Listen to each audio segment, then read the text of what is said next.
Students, welcome to read and relax English classes, जहां English बनती है आसान और इंटरेस्टिंग। एक सवाल जो हर स्टूडेंट के दिमाग में कभी ना कभी ज़रूर आता है, मैं ये सब क्यों पढ़ रहा हूँ। So welcome to the world of existentialism, जहाँ क्वेश्चंस हैं ज़्यादा और आंसर्स खुद ढूंढने पड़ेंगे। एग्जिस्टेंशियलिज्म एक ऐसी फ़िलोसफी है जो कहती है ज़िंदगी का कोई पहले से तय मीनिंग नहीं होता, तुम ही उसका मतलब बनाते हो। यानी एग्जिस्टेंस से पहले एसेंस नहीं होता, एग्जिस्टेंस प्रीसीड्स एसेंस। पहले हम एग्जिस्ट करते हैं, फिर डिसाइड करते हैं कि हमें क्या करना है। वर्ल्ड वॉर 1 और वर्ल्ड वॉर 2 के बाद में दुनिया में कन्फ्यूजन, डिस्ट्रक्शन और डेस्पेयर था। दुनिया में निराशा और सब तरफ विनाश ही विनाश था। तो लोग सोचने लगे अगर सब कुछ बर्बाद हो सकता है, सबको ऐसे ही ख़त्म होना है, तो जीने का क्या मतलब है। आज हम इस वीडियो में समझेंगे एग्जिस्टेंशियलिज्म क्या है, लिटरेचर में इसका क्या रोल है और ये एग्जिस्टेंशियल फिलोसफी क्या कहती है। What is existentialism? एग्जिस्टेंशियलिज्म एक ऐसी फिलोसफी है जो एक ऐसा फिलोसफिकल और लिटरेरी मोमेंट है जिसमें इंडिविजुअल की फ्रीडम, चॉइस और एग्जिस्टेंस पे जोर दिया जाता है। ये मोमेंट का कहना है कि दुनिया इरेशनल है, कोई गॉड या हायर मीनिंग नहीं है और हर इंसान अपने जीवन का अर्थ खुद बनाता है। सिंपल शब्दों में, ज़िंदगी का कोई फिक्स्ड मीनिंग नहीं है, हमें अपनी मीनिंग खुद ढूंढनी है। कह रहे हैं existentialism is a movement in philosophy and literature that emphasises individual freedom and choice. कहने का मतलब एग्जिस्टेंशियलिज्म फिलोसफी और लिटरेरी मूवमेंट कहता है कि हर आदमी अपने आप में फ्री है, उसके ऊपर कोई बाउंडेशन नहीं है। उसे अपनी लाइफ को किस डायरेक्शन में लेके जाना है, उसे अपने जीवन के साथ क्या करना है, ये चॉइस उसकी खुद की है। वो सारे डिसीजंस खुद लेगा। फिलोसफिकल साइड से समझें तो ये आइडिया पे बेस्ड है कि हम दुनिया में फेंके गए हैं। We are thrown into existence. हमें दुनिया में फेंका गया है, हमारा दुनिया में आने का कोई मतलब नहीं है। अब हमें इस दुनिया में अपने डिसीजंस खुद लेने हैं कि हमें यहाँ आके क्या करना है। हमें ऊपर से कोई पर्पस दे के नहीं भेजा गया कि भाई आपकी ज़िंदगी का पर्पस ये है, आपको आगे जाके ये करना है। हमारा यहाँ पे आने का कोई पर्पस नहीं है, लेकिन हम यहाँ एग्जिस्ट करने के बाद में हम डिसीजंस लेंगे। हम अपनी चॉइस से देखेंगे कि हमें हमारी लाइफ को कैसे यूज़ लेना है, हमें इसका क्या करना है और उस डिसीजन से हम अपनी लाइफ का क्या बनाएंगे, एसेंस बनाएंगे। हमें अपने डिसीजंस खुद लेने हैं और उनके कॉन्सिक्वेंसेस के लिए रेस्पॉन्सिबल भी हमें ही होना पड़ेगा।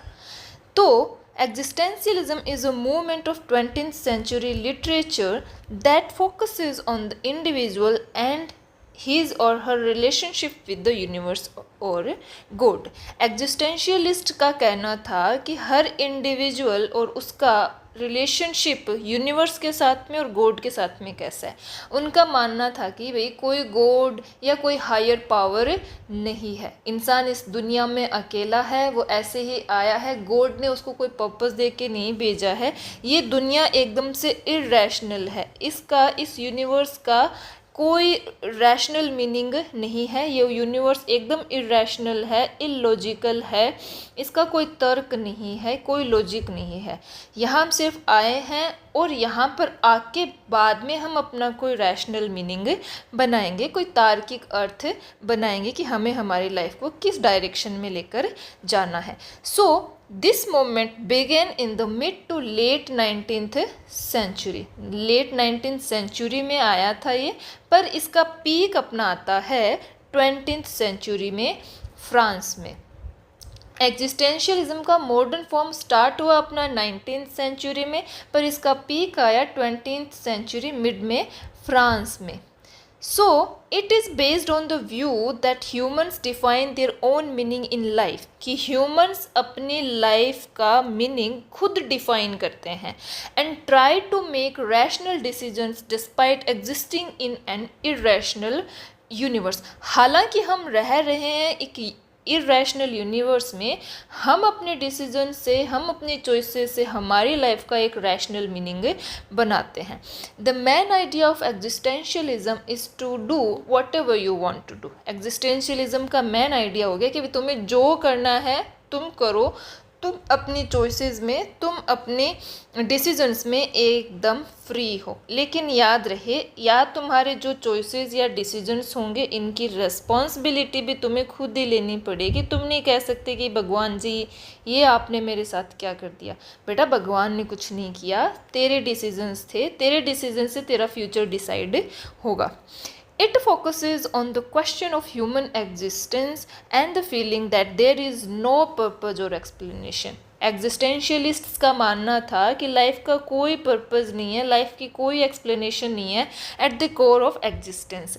It holds that as there is no God और एनी अदर ट्रांसेंडेंट फोर्स। और इनका ये भी मानना था कि यहाँ पे ना तो कोई गॉड है, ना कोई गॉड जैसे ट्रांसेंडेंट एंड पावर है, कोई फोर्स है, कुछ नहीं है। हम दुनिया में अकेले हैं और हमें कोई पर्पज़ दे के नहीं भेजा गया है। हमें अपना पर्पज़ खुद ढूंढना है, हमें अपनी लाइफ का मीनिंग, हमें अपनी लाइफ की एक्सप्लेनेशन खुद बनानी है। Existentialism believes that individuals are entirely free. Existentialism का मानना था कि भाई जो व्यक्ति है, इंडिविजुअल्स हैं, वो अपने आप में कम्प्लीटली फ्री हैं and must take personal responsibility. और उनकी जो चॉइसेस होंगे, उनके जो डिसीजंस आएंगे, उन डिसीजंस के रिस्पॉन्स में जो कॉन्सिक्वेंसेस आएंगे उनकी रिस्पॉन्सिबिलिटी भी उन्हीं की है, उन्हीं को उनकी रिस्पॉन्सिबिलिटी लेनी पड़ेगी for themselves, and emphasizes action, freedom and decision as fundamental in rising above the essentially absurd condition of humanity. Humanity की जो absurd condition है कि ना हमारा कोई पर्पज़ है, हमें बस इस दुनिया में फेंक दिया गया है, उस एब्जर्ड कंडीशन से हमें राइज होके अपने डिसीजन से उसका क्या करना है, एक रैशनल मीनिंग बनाना है। So who is the father of existentialism? Existentialism in its currently recognizable form was developed by the 19th century Danish philosopher Søren Kierkegaard, generally considered as father of existentialism, and the German philosopher Friedrich Nietzsche.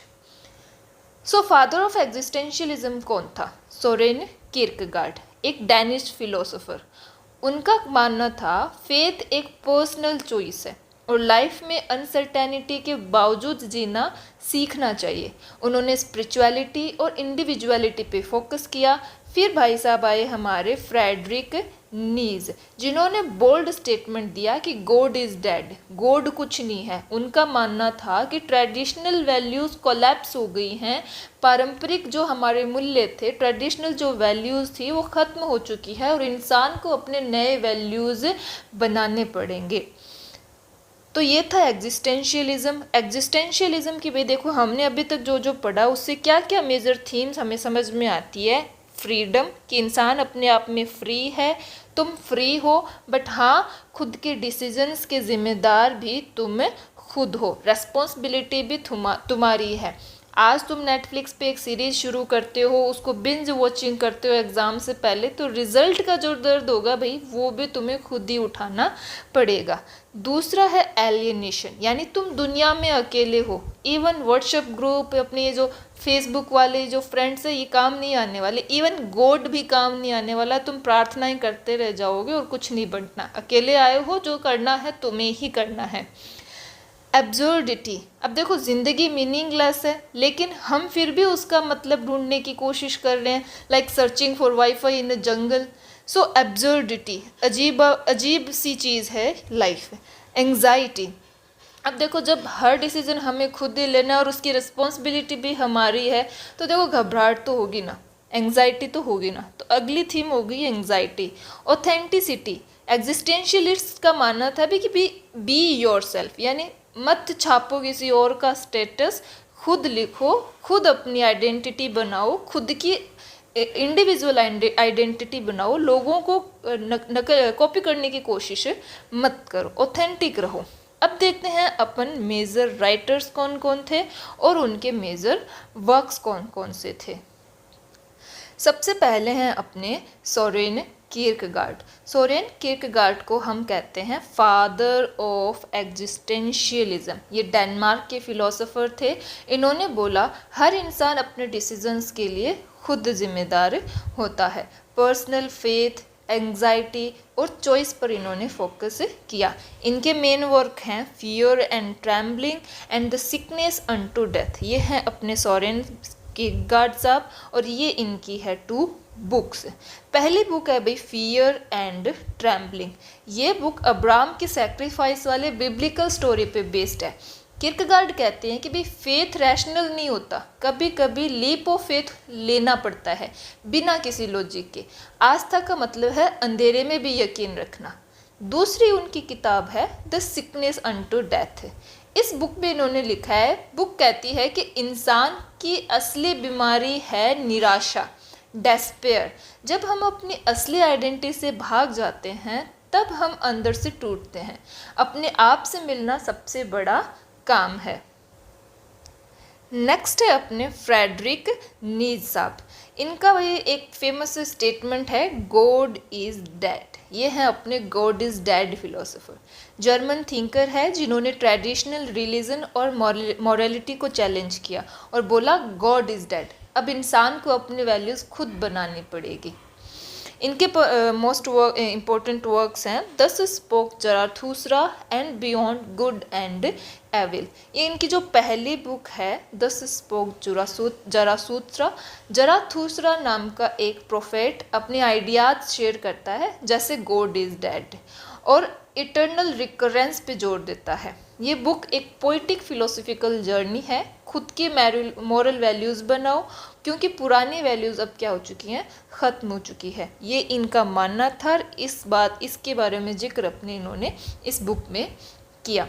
Next है beyond good and evil. ये book traditional morality को challenge करती है। नीज कहते हैं good या evil society बनाती है, इंसान को खुद सोचना चाहिए।